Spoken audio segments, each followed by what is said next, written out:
दोन स्वर एकत्र येऊन ते संयुक्त स्वर तयार करतो तो काय आहे, तो एक संयुक्त स्वर आहे। आता यामध्ये स्वराची संकल्पना काय आहे, असे दोन स्वर एकत्र येणार आहेत आणि त्या दोन स्वरांच्या एकत्रीकरणातून एक संयुक्त स्वर तयार होणार आहे। त्या संयुक्त स्वराच्या अंतर्गत काय असणार आहे, त्या दोन स्वरांचं अस्तित्व असणार आहे। ओके, फॉर एक्झाम्पल बघा, हे जे कन्सेप्ट आहे संयुक्त स्वराची, ही आपल्याला संधी स्वर संधी या चॅप्टर मध्ये पाहायला मिळते। प्लस ई, आता यामध्ये छोटी ई आहे, नेक्स्ट आहे अ प्लस ई, यामध्ये मोठी ई आहे। तर या दोनही कंडिशन मध्ये प्रोसेस काय होणार आहे, तर अ प्लस ई आणि अ प्लस ई या दोनही स्वरांचं काय होणार आहे, एकत्रीकरण केल्यानंतर जो नवीन संयुक्त स्वर तयार होणार आहे तो होणार आहे ए। ओके, ए।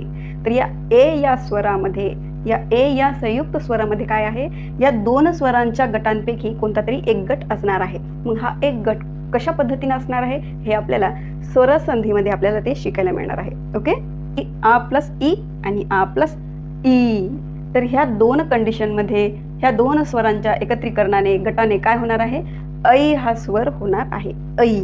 ओके, असं हे एकत्रीकरण होणार आहे, असे दोन स्वर एकत्र आले की त्याच्यापासून एक संयुक्त स्वर तयार होणार आहे। आता हे संयुक्त स्वर लक्षात घ्या, याला संयुक्त स्वर म्हणलेलं आहे, ना की स्वतंत्र स्वर।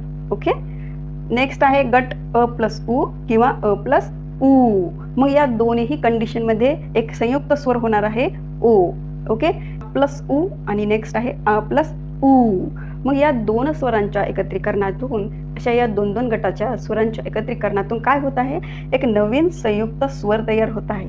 ओके, संयुक्त स्वर तयार होत आहे, ना की स्वतंत्र स्वर तयार होत आहे। अशा संयुक्त स्वरामध्ये अस्तित्व कोणाचं असणार आहे, अशा दोन कोणत्या तरी स्वरांचं एकत्रीकरणाचं मिळून अशा संयुक्त स्वराचं अस्तित्व असणार आहे। ओके, संयुक्त स्वर किती आहेत आपल्याला माहिती आहे, 4 संयुक्त स्वर आहेत, ए ऐ ओ औ। ओके,